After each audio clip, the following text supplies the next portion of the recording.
walakum fil qisasi hayatun. Sesungguhnya di dalam hukum kisos itu ada kehidupan untuk kalian. Kisos itu kematian, tapi kenapa kok di sini dikatakan kehidupan?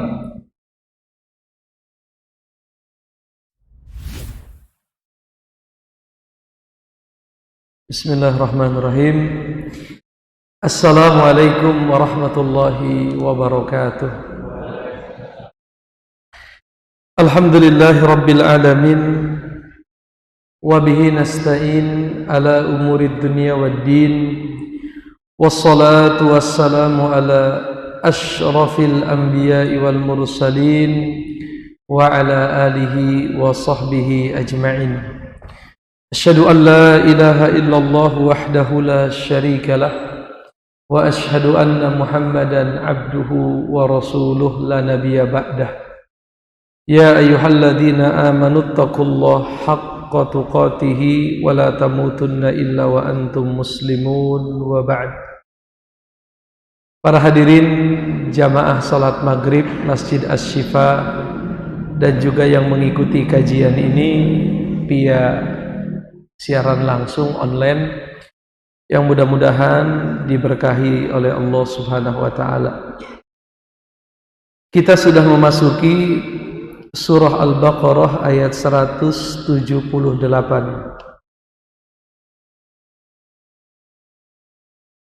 Ini berarti kita sudah meninggalkan ayat-ayat yang terkait dengan Bani Israel atau terkait dengan orang-orang Yahudi, dan kita akan memulai membaca ayat-ayat terkait dengan ahkam, yaitu terkait dengan hukum. Di ayat 178 Allah tabaraka wa ta'ala menjelaskan kepada kita tentang hukum yang namanya kisos, ya, tentang hukum yang namanya apa? Kisos. Tentunya kisos sudah sering kita dengar, ya, yaitu secara bahasa artinya al-mumatsalah. Al-qisasu lughatan al-mumatsalah, artinya mumasalah, sebanding atau setimpal atau sama, ya, seimbang. Telinga dengan telinga, mata dengan mata, kan begitu, ya. Wan nafsu bin nafsi, jiwa pun diganti dengan jiwa. Di sini Allah tabaraka wa taala berfirman, ya ayyuhalladzina amanu, wahai orang-orang yang beriman, kutiba alaikumul qisasu fil qatla, telah diwajibkan atas kalian untuk menegakkan kisos fi al-qatla, di dalam pidana atau kriminal tindak pembunuhan. Al-hurru bil hurri wal 'abdu bil 'abdi, orang yang merdeka atas orang yang merdeka, budak atas budak.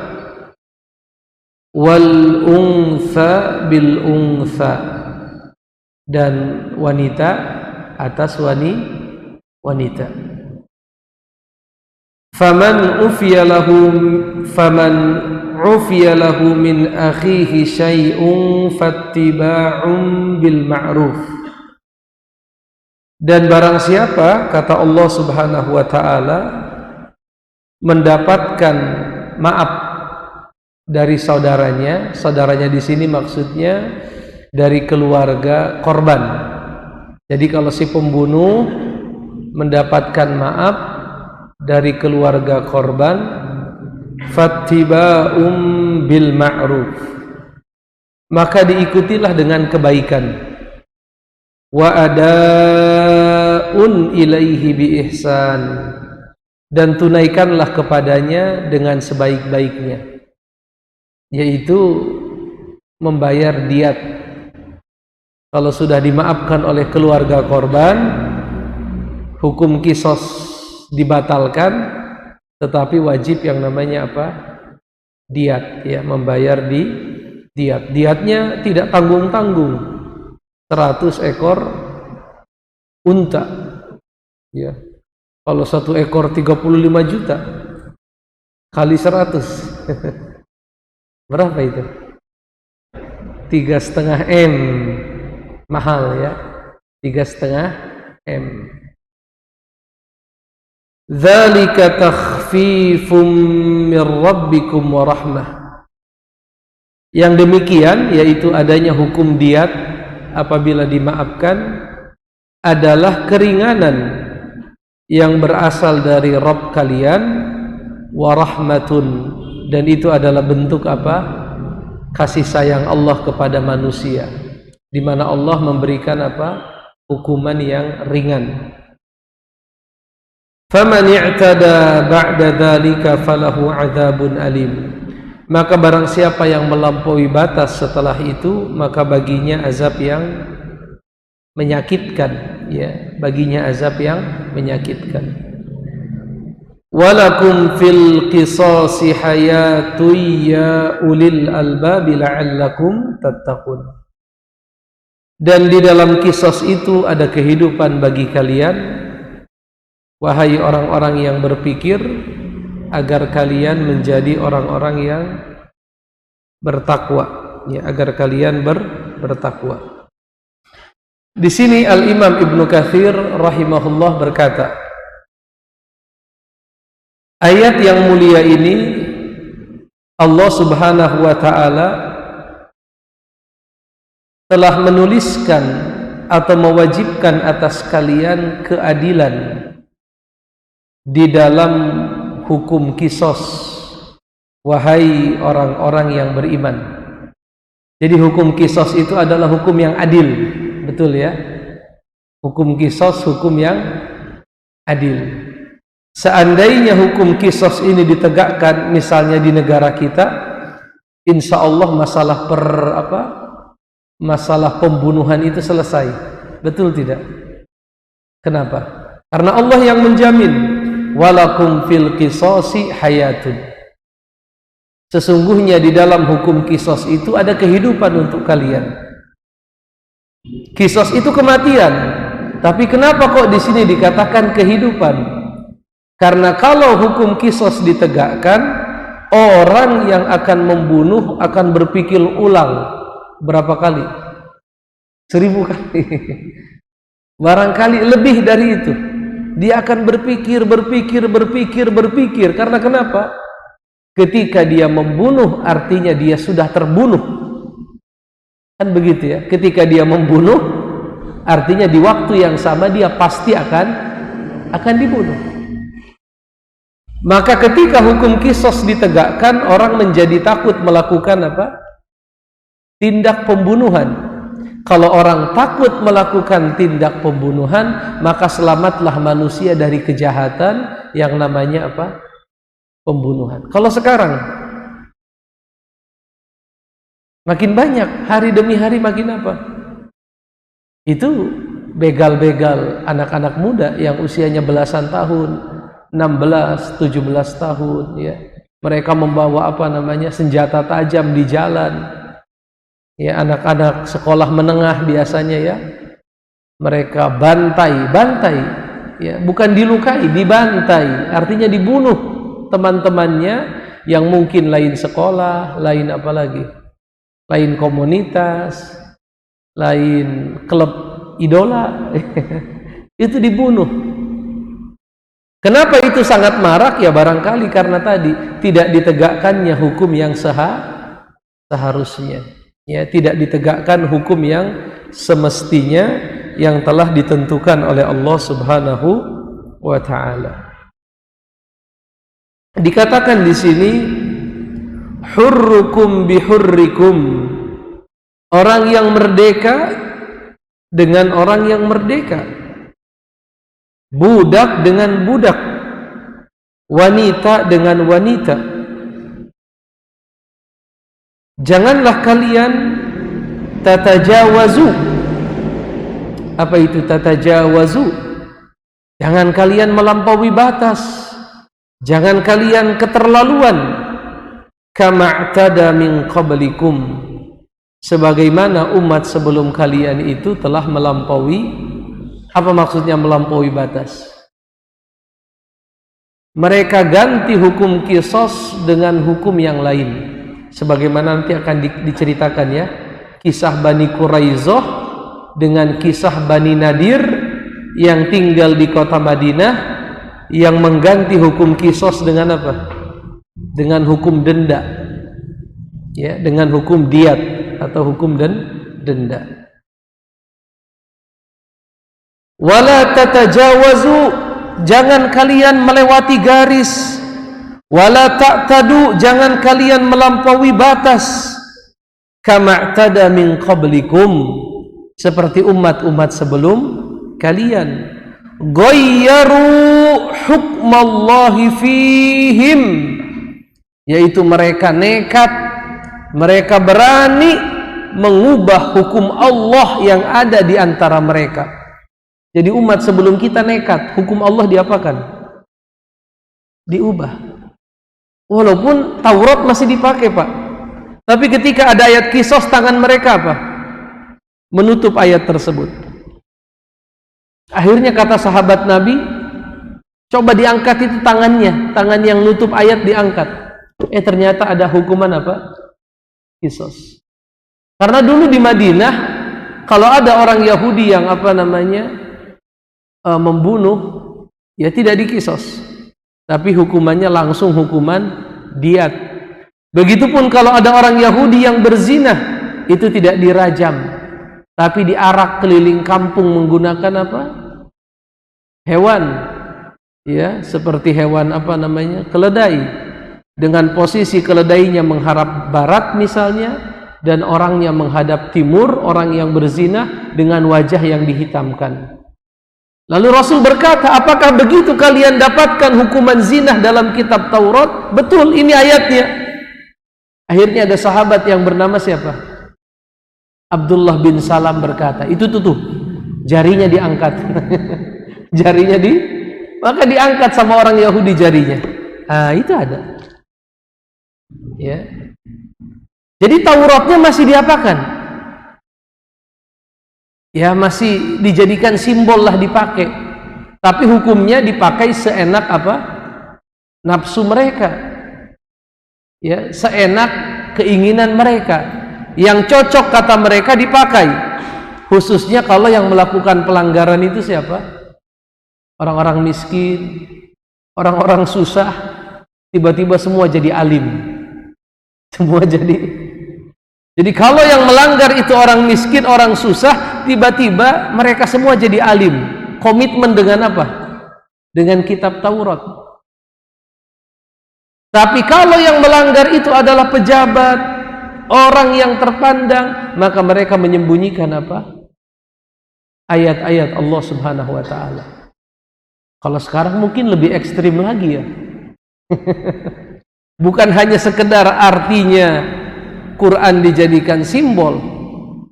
Ya, barangkali ada sebagian orang yang meyakini bahwa tidak relevan, misalnya apa tidak relevan itu? Tidak lagi cocok dengan zaman, ada begitu. Ada begitu kan? Tidak cocok dengan zaman. Ya, atau mungkin meyakini tidak adil. Ya, atau sudah kadaluarsa. Kalimat-kalimat yang na'udzubillahi min dzalik, seandainya yang mengucapkannya sadar arti dari ucapan tersebut, ya, bisa-bisa dia keluar dari agama Allah Subhanahu wa ta'ala. Saking apanya? Saking berat, ya, ucapan tersebut. Sekedar mengatakan hukum manusia sama dengan hukum Allah.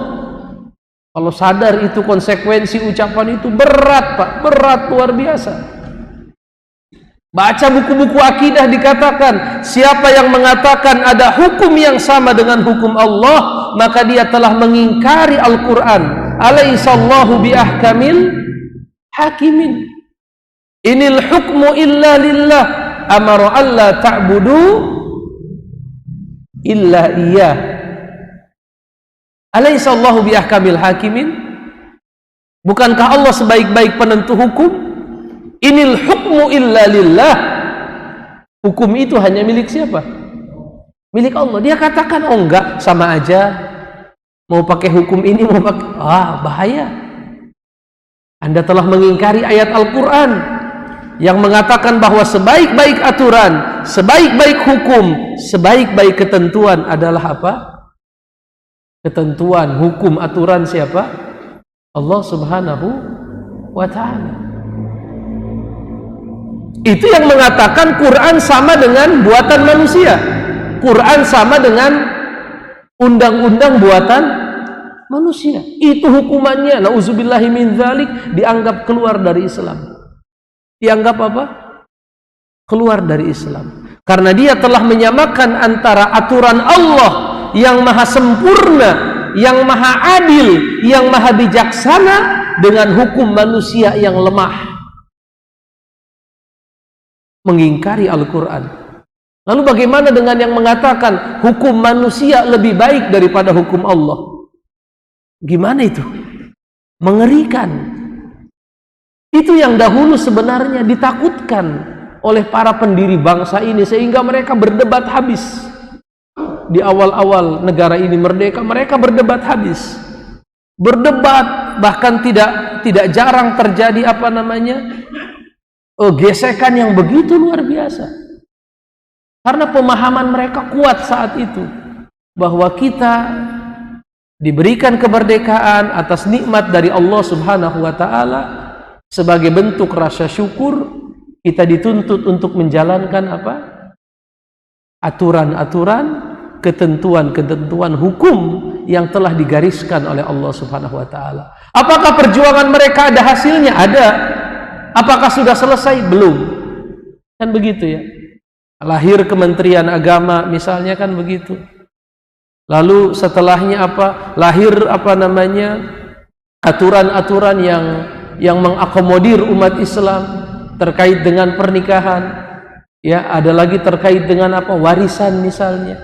Terkait dengan hukum-hukum ibadah. Seperti ada lembaga yang mengatur tentang masalah waktu sholat, ada hisab falakiyah di bawah Kementerian Agama, ada tentang mengurus masalah haji misalnya.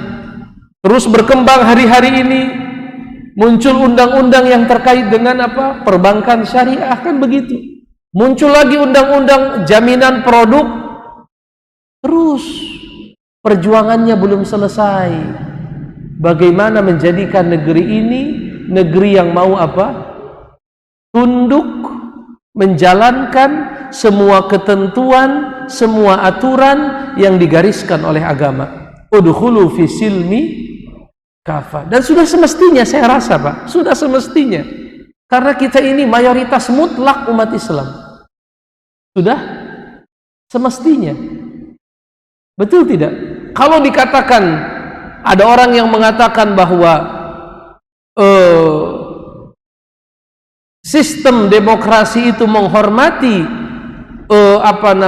mayoritas keinginan rakyat. Seharusnya keinginan rakyat kita ini menjalankan apa, Pak? Menjalankan agama. Tapi kalau ternyata realitanya tidak seperti itu, berarti ada yang sakit dan harus diapakan itu? Orang-orang yang beragama itu harus diapain? Diapakan namanya? Diberikan pemahaman lagi, diberikan kesadaran, ya, diberikan pencerahan. Karena mungkin banyak orang-orang yang awam, Islam abangan, Islam apa lagi istilahnya? KTP atau apa? Nah, itu objek dakwah kita. Bagaimana kita bangun kesadaran, kan begitu ya. Hari-hari ini alhamdulillah ada saja perkembangan yang bagus, kan begitu. Hari ini ada seorang anak muda tuh yang membuka mata jutaan rakyat Indonesia tentang masalah perdukunan, kan begitu.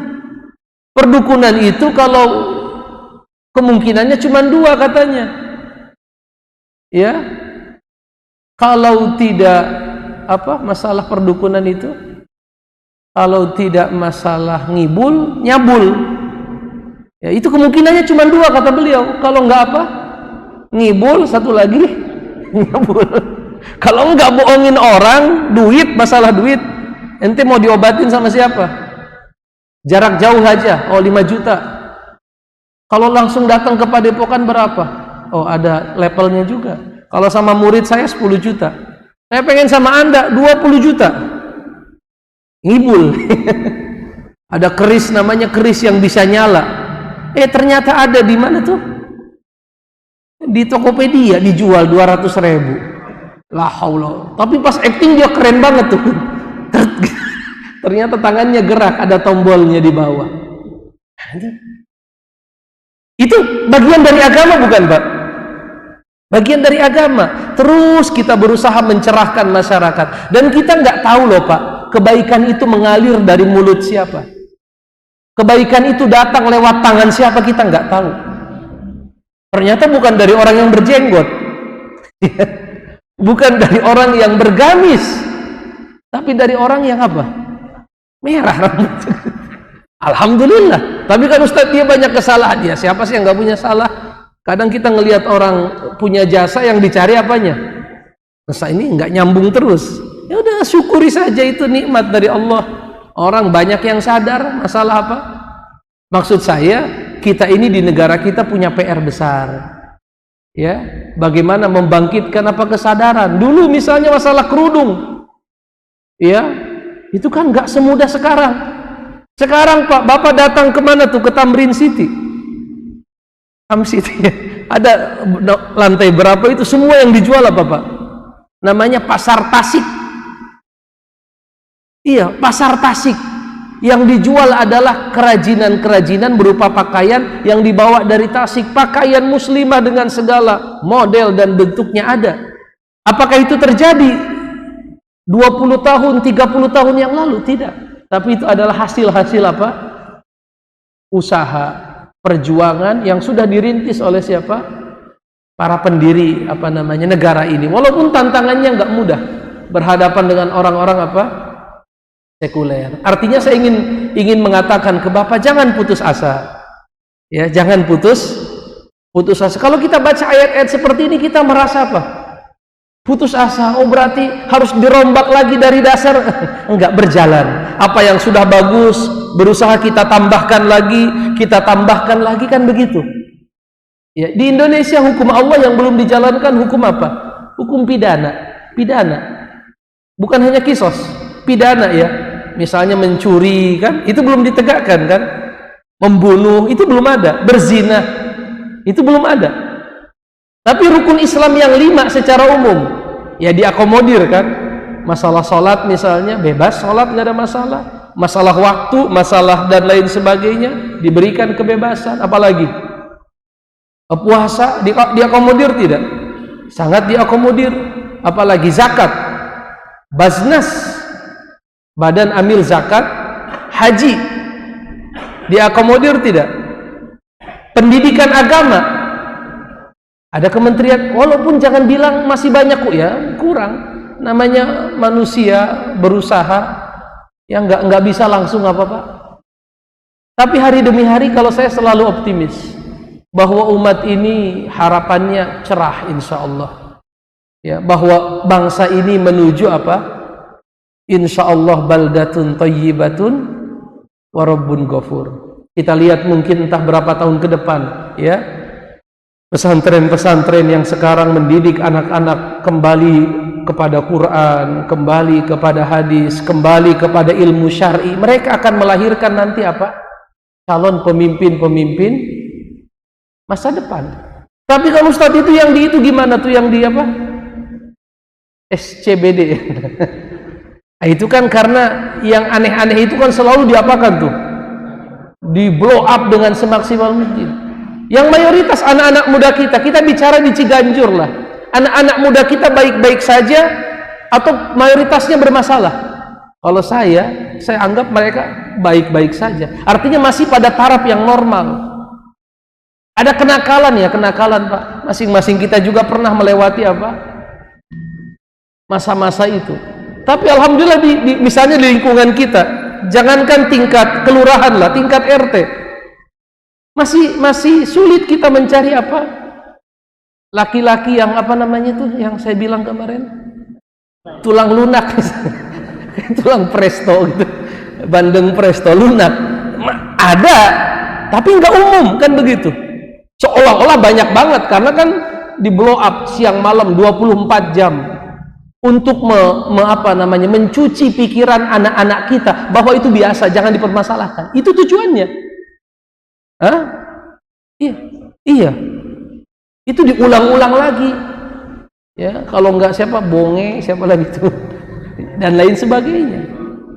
Kalau saya lihat, saya tinggal di lingkungan saya lihat anak-anak, alhamdulillah secara umum ya, walaupun mungkin di antara mereka ada yang sholatnya telat, ada yang begini, ada yang ya kenakalan. Ya, tetapi harapan insya Allah ke depannya umat ini insya Allah baik-baik saja. Ya, insya Allah umat Islam baik-baik. Nah, ini tentunya salah satunya bagaimana kita terus-menerus melakukan kajian-kajian yang dengannya kesadaran beragama kita jadi apa, Pak? Kesadaran beragama kita bangkit. Ya, tugas kita bagaimana membangkitkan kesadaran menjalankan agama. Dan kalau pemimpin itu kan ngikutin rakyat, betul tidak, Pak? Kan begitu ya. Bagaimana kondisi rakyat, maka pemimpin adalah apanya? Cerminnya begitu. Ya kan begitu ya. Kalau komunitas yang besar ini yang namanya bangsa Indonesia, rakyatnya sudah baik, saya rasa secara otomatis akan apa? Akan terjadi perubahan ke arah yang lebih baik. Dan itu insya Allah kita sudah berada di track, di jalan yang insya Allah menuju kebaikan, walaupun yang ada rintangan dan lain sebagainya. Lalu dikatakan di sini, wa ghayyaru hukmallahi fihim, mereka mengubah hukum Allah yang ada di tengah-tengah mereka. Wasababu dzalika Quraizah wan Nadir, penyebabnya adalah Bani Quraizah dan Bani Nadir. Dahulu Bani Nadir berperang melawan Bani Quraizah pada masa jahiliyah. Bani Quraizah Bani Nadir mengalahkan Bani Quraizah. Apabila ada seorang laki-laki dari Bani Nadir membunuh seorang laki-laki dari Bani Quraizah, maka laki-laki itu tidak dikisos. Jadi kenapa ayat ini turun? Gara-gara kelakuan siapa? Kelakuan orang-orang Yahudi. Jadi di Madinah ada Yahudi namanya Bani apa? Nadir. Temannya Yahudi lagi Bani apa? Quraizah. Bani Nadir perang sama siapa?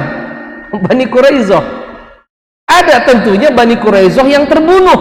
Apa yang terjadi? Itu yang membunuh Bani Quraizah tidak diapakan? Tidak dikisos. Ada konflik, terjadi pembunuhan, dan yang membunuh tidak diapakan? Tidak dikisos. Dan saat itu umat Islam berinteraksi dengan siapa? Dengan orang Yahudi. Maka Allah ingin menjelaskan permasalahan Bani Quraizah, Bani Nadir, agar jangan sampai dilakukan oleh siapa?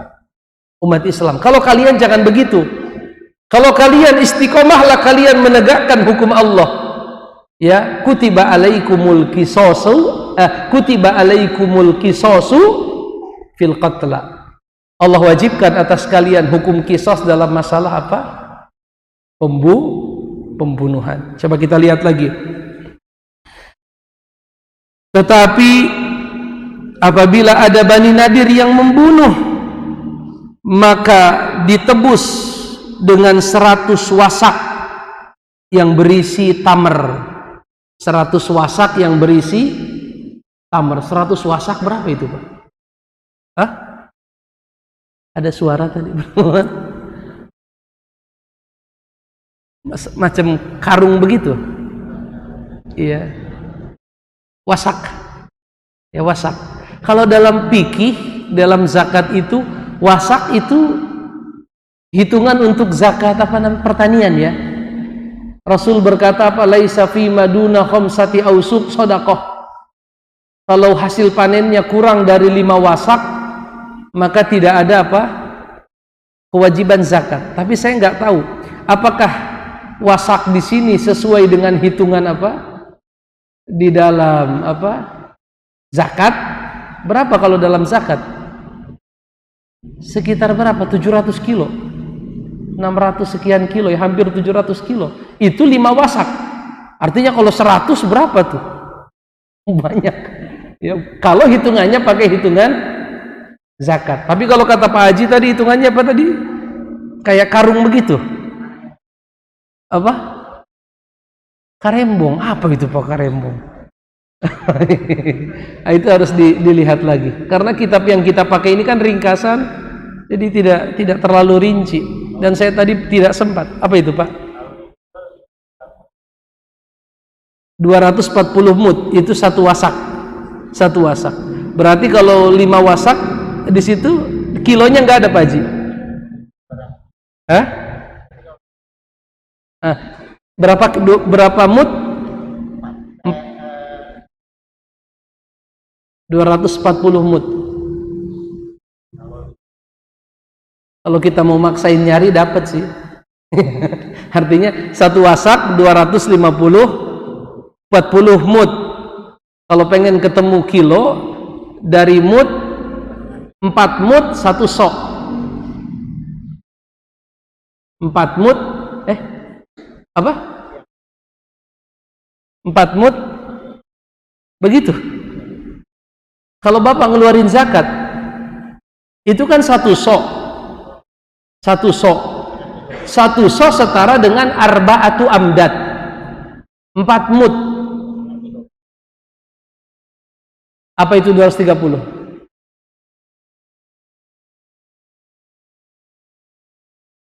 Seratnya itu lebih gampang tuh. Jadi kita nggak terlalu muter-muter. 130,5 kilogram. 130 lah ya. Itu 1 wasak. Berarti kali 100. Berarti 1.300. Hah? Apa? 13.000 ya, kali 100 ya, 13.000. Dalam ton berapa? 13 ton. 13 ton ya. 13 ton kurma. Kalau hitungannya pakai hitungan tapi entah ada istilah lain, wasak itu apa? Apakah ada satuan hitungan yang lain? Allahu a'lam. Intinya orang Yahudi mengubah hukum kisos jadi apa? Denda. Intinya mah itu Pak. Harusnya membunuh diapakan? Dibunuh. Tapi sama orang Yahudi di Madinah diubah membunuh jadi apa? Denda. 100 apa? Wasak kurma. Lalu dikatakan di sini wa in faduhu fadauhu bimi'atai wasak minat tamr. Tetapi kalau Bani Quraisyah yang membunuh Bani Nadir, maka mereka menebus sebanyak 200 wasak. Jadi Bani Nadir ke Bani Quraisyah 100, Nadir ke Quraisyah. Kalau dibalik, Quraisyah ke Nadir 200. Memang ini hukumnya semau apa? Semau mereka, seenak mereka saja. Diubah hukum Allah Subhanahu wa ta'ala. Dan ini tentunya adalah bentuk penyimpangan yang parah ya, penyimpangan yang parah. Fa'amarallahu bil adli fil qisasi. Maka Allah Subhanahu wa ta'ala memerintahkan berbuat adil, yaitu dengan menegakkan kisos. Wala yattabi'u sabilal mufsidin, dan Allah melarang hamba-hambanya, yaitu pengikut Nabi Muhammad, yattabi'u, mengikuti, sabila, jalannya, al-mufsidin, orang-orang yang sudah rusak. Siapa itu orang-orang yang sudah rusak? Orang Yahudi. Al-muharrifina, yang mereka mengubah-ubah ayat Allah. Al-mukhalifina, yang mereka menyelisihi li ahkamillahi, hukum-hukum Allah, fihim kufran wa bagyan, sebagai bentuk kekafiran dan perbuatan dosa. Jadi kata Ibnu Katsir, itu perbuatan apa itu? kufron wa bagian, sebagai bentuk kekafiran dan dosa. Faqala ta'ala, terkait dengan permasalahan tersebut Allah berfirman, kutiba alaikumul qisasu fil qatla, Allah telah menetapkan atas kalian kisas dalam pembunuhan. Al-hurru bil hurri wal abdu bil abdi wal untha bil untha, orang merdeka dengan orang merdeka, hamba sahaya dengan hamba sahaya, dan wanita dengan wanita. Berarti kalau laki-laki bunuh perempuan gimana?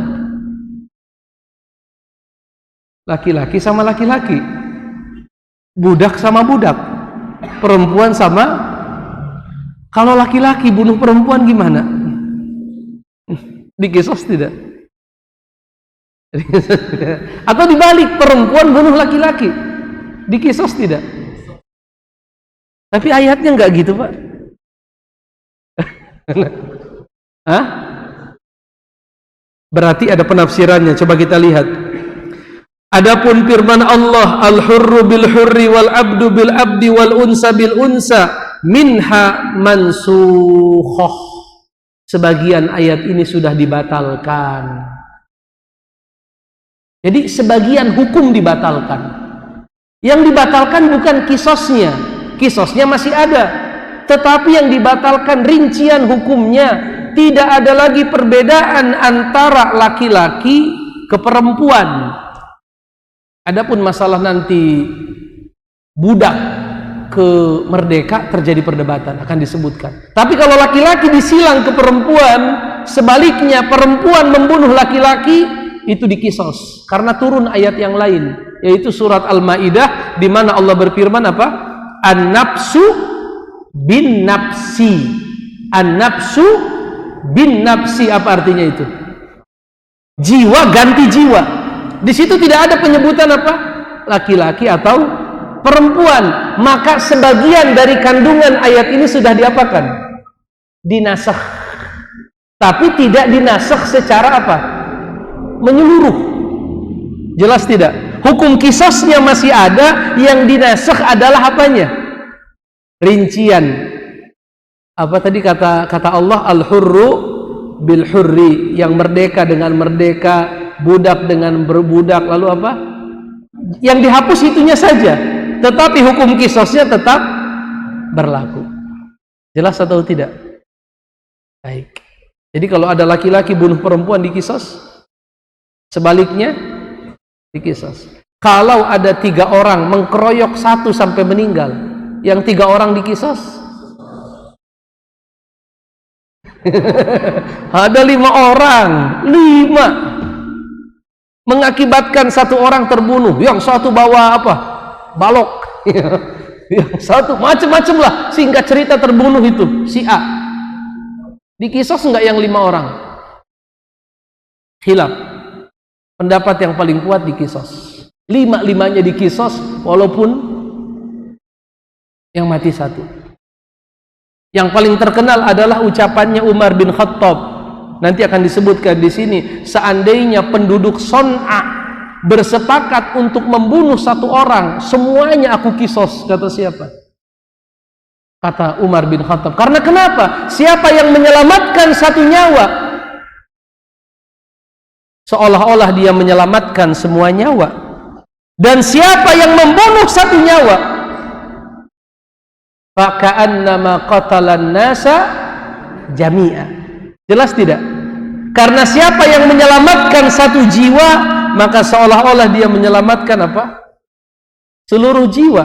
Dan siapa yang membunuh 1 jiwa, seolah-olah dia apa? Membunuh semua jiwa.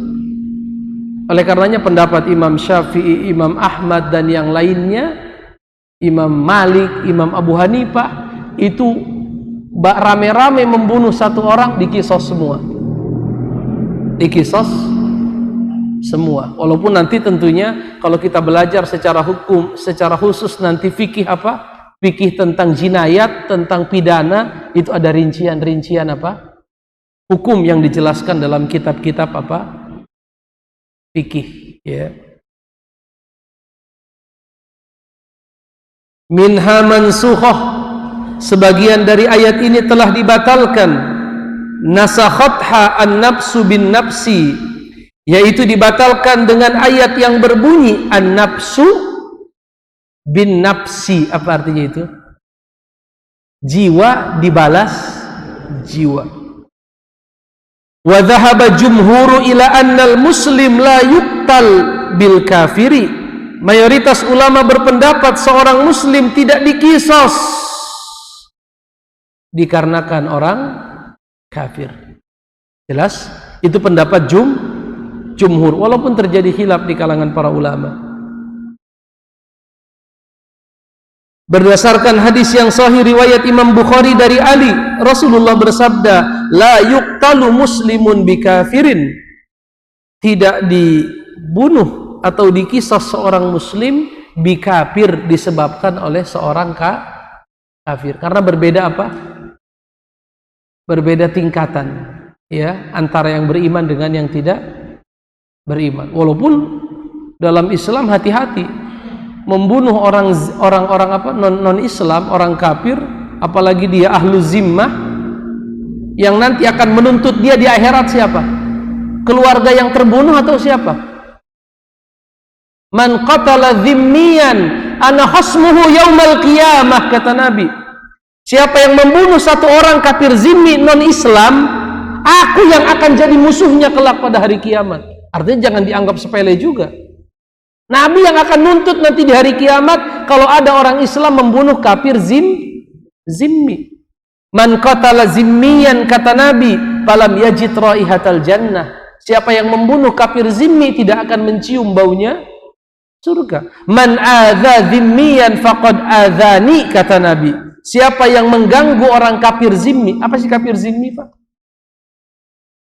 Ya, orang-orang kafir yang tinggal di negeri kaum muslimin, hidup bersama kaum muslimin, tunduk kepada apa? Aturan hukum yang berlaku di negeri itu kafir zimmi. Itu nggak boleh diapakan? Dibunuh, diganggu, ya, hartanya tidak boleh diambil, kan begitu ya. Jadi jangan dibilang, oh Ustadz, berarti kalau tidak dikisos misalnya, berarti tidak masalah membunuh. Itu salah, pemahamannya nggak begitu, ya. Tidak dikisos tapi dikenakan hukuman yang lain, walaupun memang hukuman itu tidak sampai kepada hukuman apa? Dikisos. Jelas atau tidak? Baik.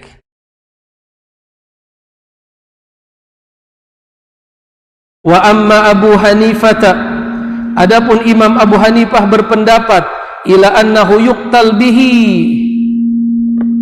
Abu Hanifah berpendapat apa? Orang Islam yang membunuh orang kafir apa? Dikisos. Jumhur tidak dikisos. Tapi kalau Imam Abu Hanifah berpendapat apa? Dikisos. Dalilnya Abu Hanifah apa? Ayat an-nafsu bin nafsi. Tidak ada penyebutan mukmin di situ. Jiwa dibalas jiwa, tidak ada penyebutan mukmin, tidak ada penyebutan muslim. Tapi kan ada hadis. Gimana? Barangkali belum sampai kepada siapa? Mungkin tidak. Mungkin tidak hadis ini nggak sampai kepada Abu Hanifah rahimahullah. Mungkin, ya, sangat mungkin hadis ini belum sampai kepada siapa? Al-Imam Abu Hanifah rahimahullah, bahwa Nabi berkata, la yuqtalu muslimun bikafirin. Dan hadisnya riwayat siapa itu? Bukhari dan Muslim. Berapa menit lagi sebelum azan? Hah? 2 menit, 1 menit. Tanya jawab, silakan. Ada pertanyaan? Bunyi malah. 1 pertanyaan, silakan. Tidak ada. Ada Pak Haji. Baik, silakan Pak Haji.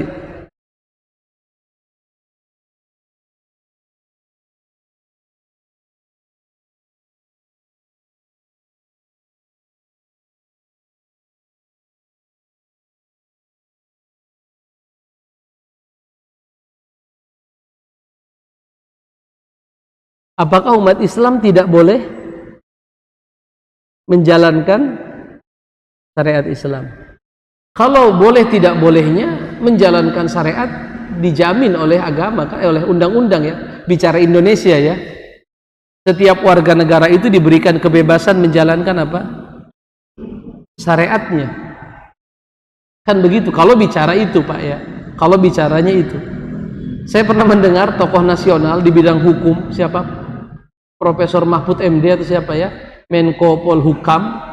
Kata beliau ada pidato dari siapa tuh namanya? Bung Karno. Apa isi pidatonya? Pidatonya begini.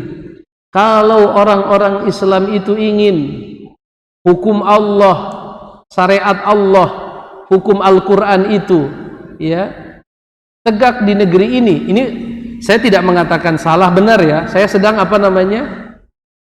menceritakan, saya sedang menceritakan. Jadi kata Mahfud MD bahwa Bung Karno bilang, kalau kalian wahai umat Islam ingin negeri ini menjalankan hukum-hukum syariat, ya kalau menurut Bung Karno rebutlah kursi-kursi parlemen, kan begitu. Itu pidato Bung Karno. Begitu kalimatnya. Artinya apakah dilarang di negeri ini menjalankan syariat? Tidak ada, kita merasa dilarang. Kita pengajian ini sudah berapa tahun lama, aman-aman saja menjalankan syariat. Tetapi kalau pertanyaannya, sudahkah negara ini menjalankan syariat secara total, kafah? Belum. Siapapun tahu permasalahan itu. Kan begitu ya. Lalu apa kaitannya dengan firman Allah, "Wa man lam yahkum bima anzalallah faulaika humul kafirun." Itu yang beliau tanyakan tadi. Siapa yang tidak mau berhukum dengan hukum Allah, maka mereka adalah orang kafir. Pertanyaannya sekarang, siapa yang nggak mau berhukum dengan hukum Allah? Kalau saya tanya orang-orang yang di parlemen, apakah mereka tidak mau berhukum dengan hukum Allah? Banyak di antara mereka yang beralasan ingin masuk ke sana dalam rangka menjalankan apa?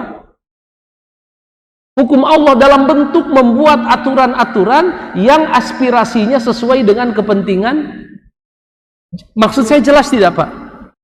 Lalu Ustadz, itu konteksnya, siapa itu konteksnya? Konteksnya adalah siapa di antara mereka yang mengatakan bahwa hukum manusia sama dengan hukum Allah. Wa man lam yahkum bima anzalallah faulaika humul kafirun. Apa konteks dari ayat itu? Kata para ulama, siapapun yang mengatakan ya bahwa hukum manusia lebih utama, lebih adil daripada hukum Allah, wa man lam yahkum bima anzalallah faulaika humul. Sekarang kita tanya orang-orang yang duduk di bagian-bagian, ada legislatif, eksekutif, yudikatif, apakah mereka satu tingkatan dalam pemahaman ayat ini? Beda. Ada di antara mereka yang memang begitu, nggak perlu hukum Allah, ya itu tidak relevan, kan begitu. Itu bisa ada di antara mereka yang berkata, inilah yang hari ini bisa kita lakukan, mudah-mudahan kalian nanti bisa lebih baik dari apa yang kami. Artinya kita nggak bisa memberikan hukum yang sifatnya apa? Global. Hukum yang sifatnya apa? Global. Semuanya faulaika humul apa? Nggak bisa Pak. Nggak bisa. Ya. Apakah undang-undang bisa berubah? Kalau kata pengamat hukum, undang-undang sendiri menghendaki dia bisa berubah dengan syarat 2/3 anggota apa? Parlemen, legislatif menghendaki hal itu. Jelas tidak Pak? Ini yang artinya ada hal-hal yang rumit yang tidak bisa kita hukumi dengan sangat sederhana. Jelas ya? Butuh rincian, butuh pemahaman, butuh kajian, butuh diskusi. Nggak bisa sesederhana itu. Ayatnya memang sederhana. Wa man lam yahkum bima anzalallah faulaika humul. Sederhana tidak?